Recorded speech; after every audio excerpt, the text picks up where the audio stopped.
Hello, darkness, my old friend. I've come to talk with you again, because a vision softly creeping left its seeds while I was sleeping, and the vision that was planted in my brain still remains within the sound. Hey there! I know you might be wondering what is happening right now, but please, bear with me now. That guy right there? It's me, Jaire. I worked hard for this, but here I am, on the verge of failing the single most important challenge in my life. But you wouldn't understand me unless you know what I've been through. So let's turn back time.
I was just a simple man, graduate of CPU Engineering Bachelor of Science in Software Engineering.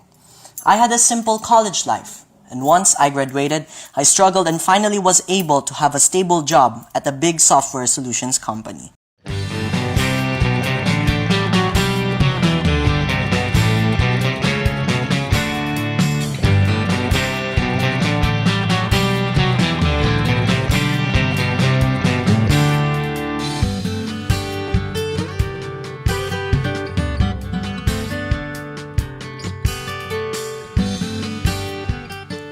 Software has interesting effects on life devices, or SHIELD.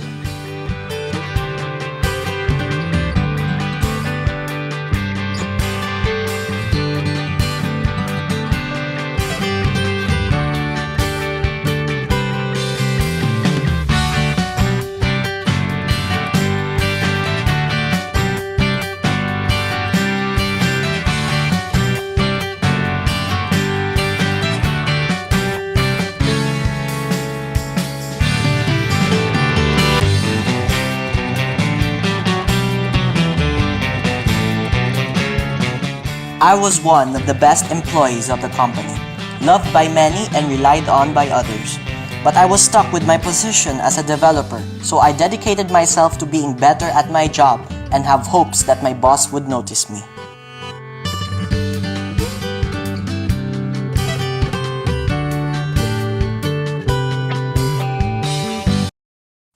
(7.02) Assist colleagues in professional development.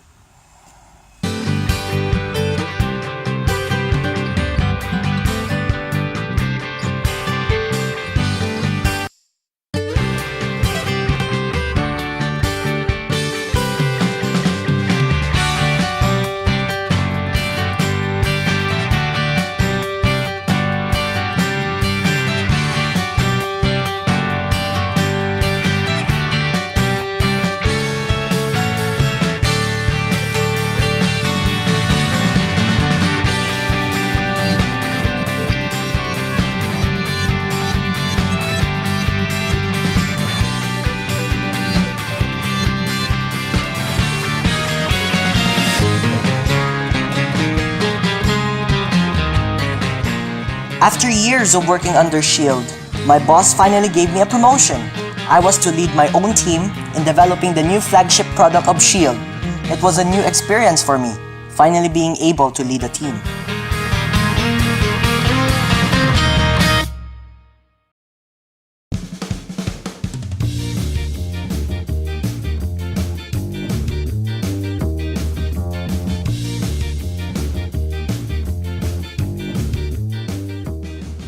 Planning this product wasn't exactly easy, but because of my lessons as a software engineering student, my team and I were able to start development on the product.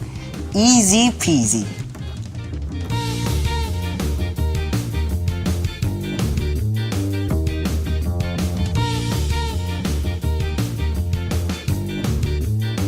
(5.01) Ensure good management for any project on which they work, including effective procedures for promotion of quality and reduction of risk.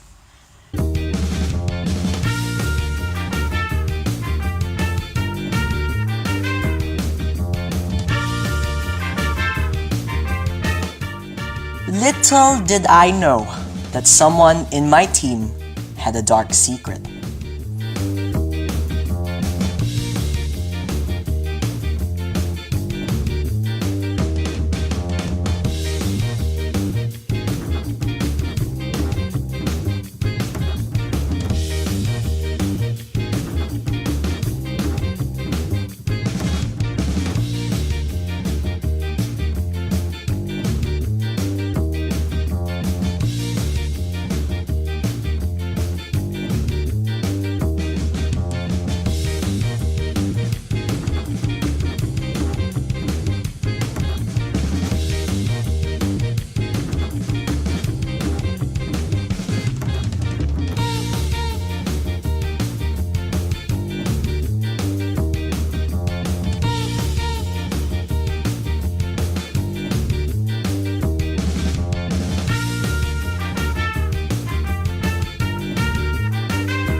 Mr. Gio was one of the best members of my team, but I failed to notice that he was being dragged into the dark side. He became friends with a drug dealer, and as time went on, he began to do drugs himself.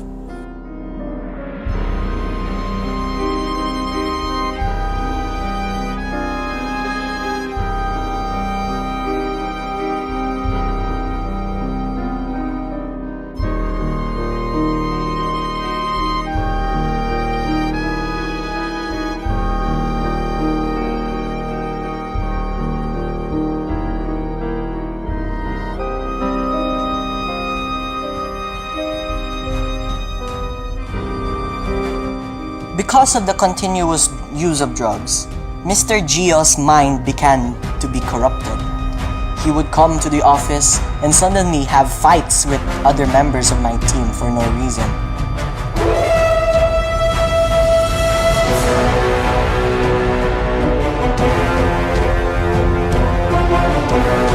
I couldn't do anything, causing the project to be delayed and eventually be cancelled.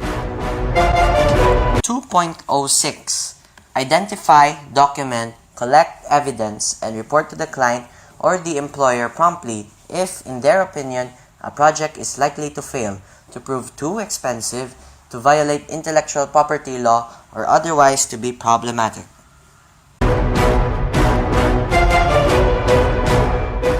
Our boss was furious. He was mad at everybody for our shortcomings. I, as a team leader, had to take complete responsibility as I wasn't able to take care of my members properly. I eventually had to leave my job at Shield because of this mistake. 1.01 Accept full responsibility for their own work.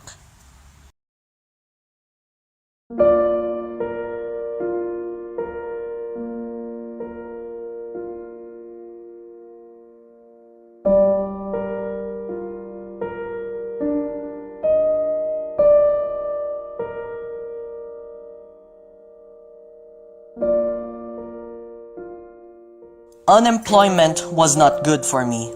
I was depressed and too lazy to do anything.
My best friend, Albert, knew he had to do something. He proposed that we should create our own startup. With his ideas and my skills, I knew nothing could stop us. However, we ourselves didn't know how to run a business. We had to contact my friend, Tim, and recruit him as our business advisor, and we began to recruit members for our team.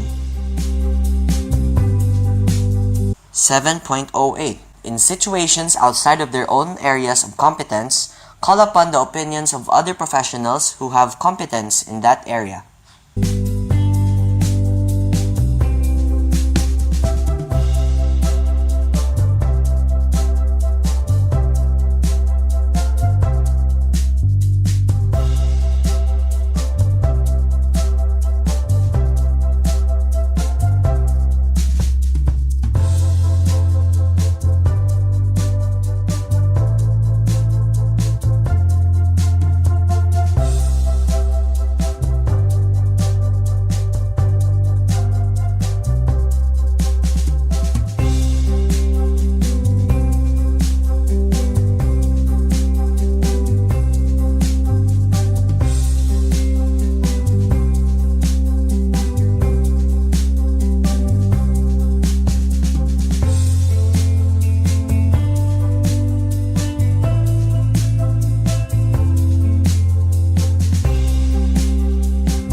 We rented an office in the center of the city.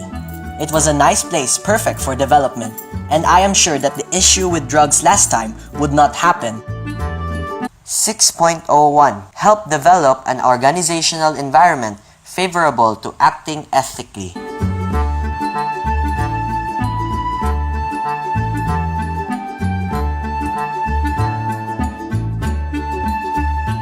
And many people came to the interviews.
I always remember what our teacher told us to do. We needed to ensure that the software engineers were informed of the standards being held to them. We needed to ensure that they were qualified for the project and were well equipped. We needed to ensure proper and achievable goals and objectives for any project.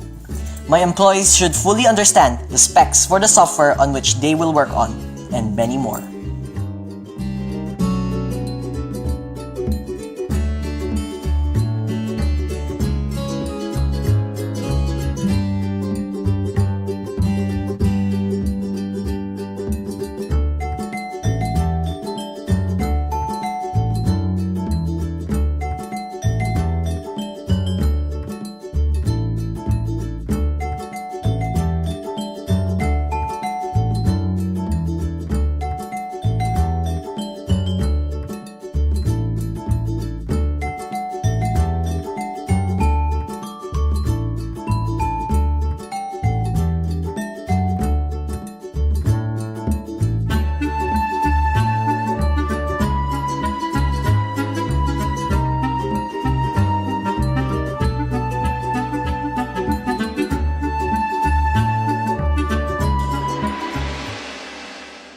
The one last thing that we needed before we could start our project was funding.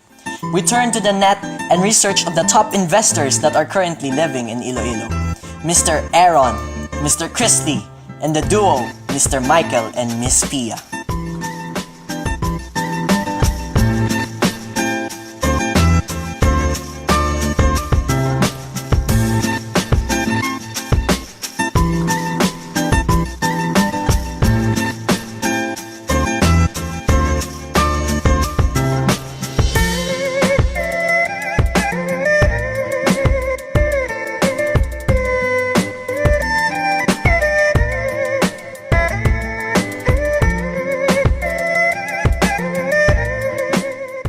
Mr. Aaron was the first stop, a rich Chinese man owning tons of businesses in downtown Iloilo.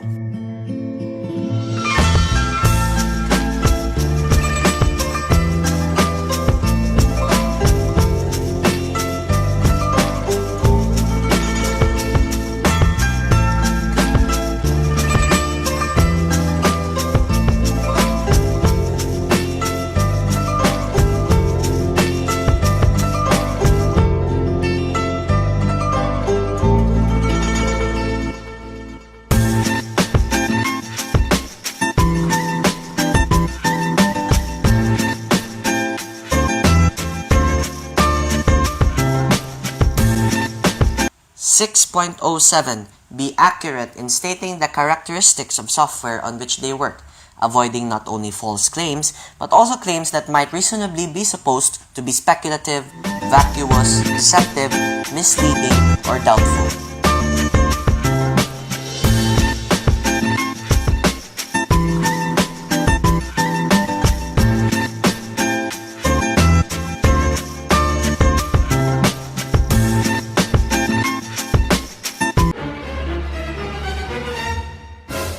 .10 Avoid associations with businesses and organizations which are in conflict with this code. However, he was involved in illegal businesses, and we had to back out.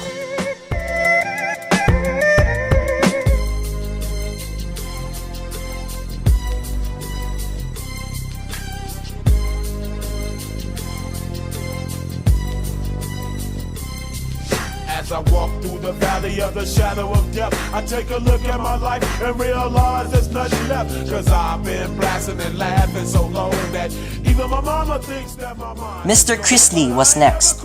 He is one of the top geniuses and is one of the richest in Iloilo. You better watch how you're talking and where you're walking, or you and your homies might be lined in chalk. I really hate the trip, but I gotta low. As they croak, I see myself in the pistol smoke. Fool, I'm the kind of G the little homies wanna be like, on my knees in the night, saying prayers in the street light. Been spending most of their lives living in the gangster's paradise. We've been spending most of their lives living in the gangster's paradise. We keep spending most of our lives living in the gangster's paradise. We keep spending most of our lives living in the gangster's situation they got me facing. I can't live a normal life. I was raised by the state, so I gotta be down with the hood team. Too much television watching got me chasing dreams. I'm an educated fool with money on my mind. Got my tin in my hand and the gleam in my However, he had problems with dealing with people, and he did not like working with us as we had to follow the SE Code of Ethics. but a heartbeat away. I'm living life, do or die. What can I say? I'm 23 now, but will I live to see 24? The way things is going, I don't know.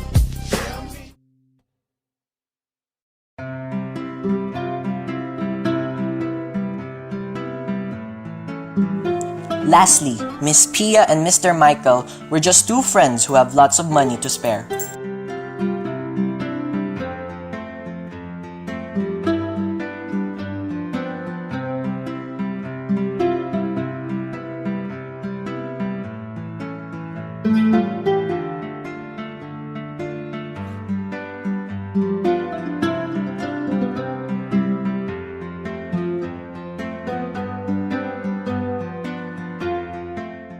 They were good to us, and we were able to ensure that they knew of our commitment to the SE Code of Ethics.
We were finally funded and began starting development.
Development began quite smoothly. Too smoothly.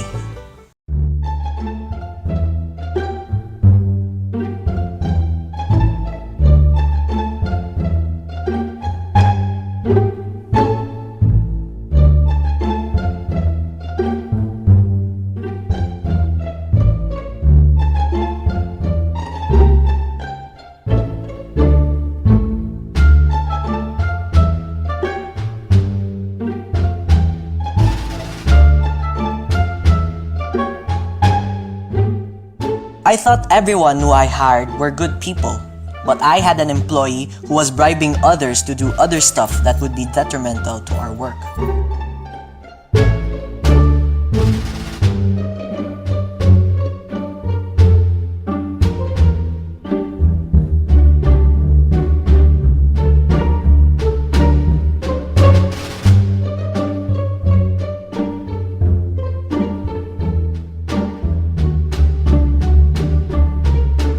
I had another one who began hating on others and would just be a nuisance to others because of his prejudices.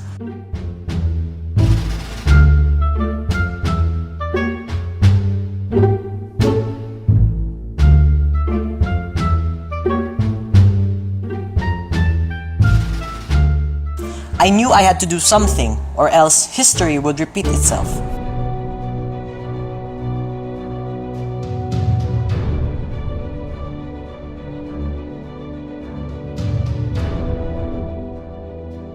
I had to confront them. I had no choice but to fire them.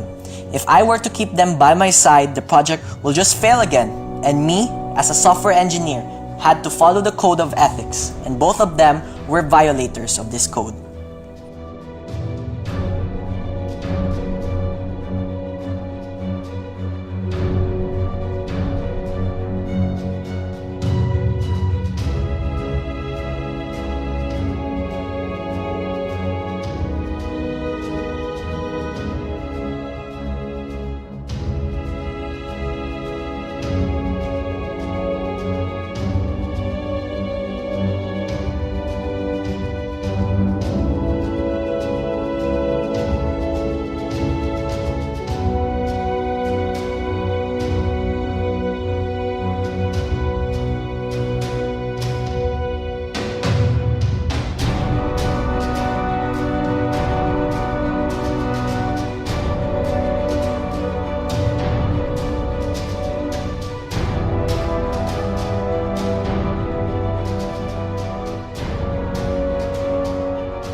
After months of work, it was finally the day.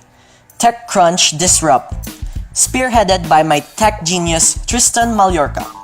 He wanted to have a place for startups to have exposure, and he hosts an annual contest to see which startup had the best product.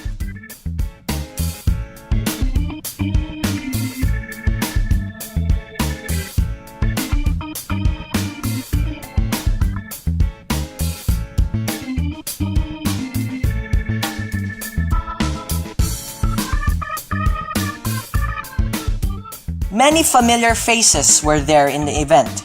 My old boss and my old colleagues were there, presenting a new product that they created just to survive.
The people who I fired were there, again doing things badly.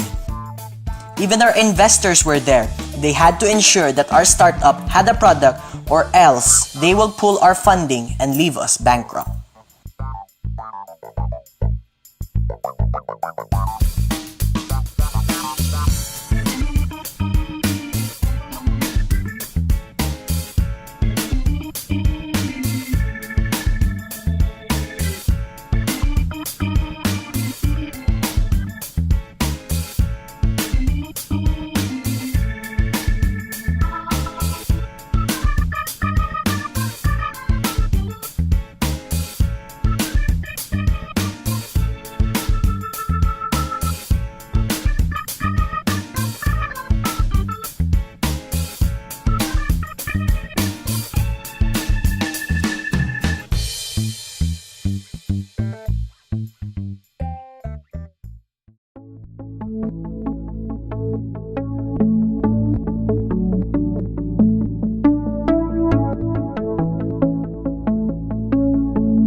we are from where we started.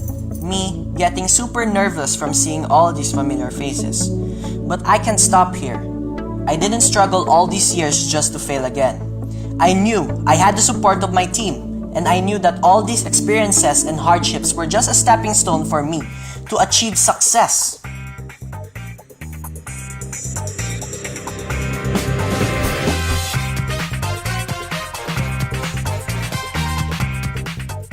I collected myself and I was able to present our project.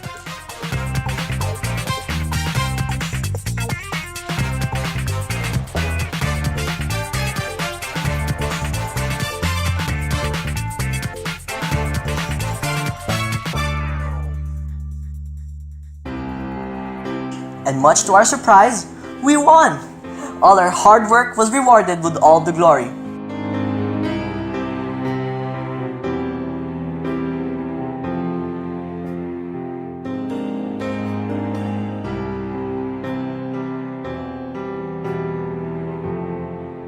Without my teammates, I couldn't have done anything. I am eternally grateful for what they have done for me. 7.03. Credit fully the work of others and refrain from taking undue credit.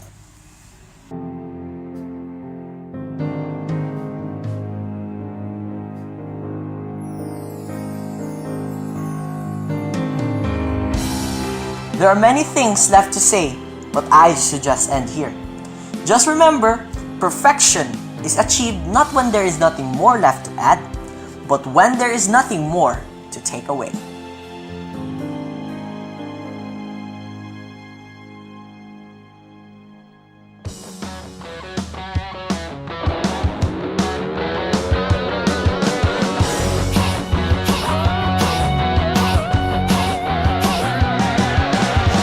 젖은 어깨 자신 없는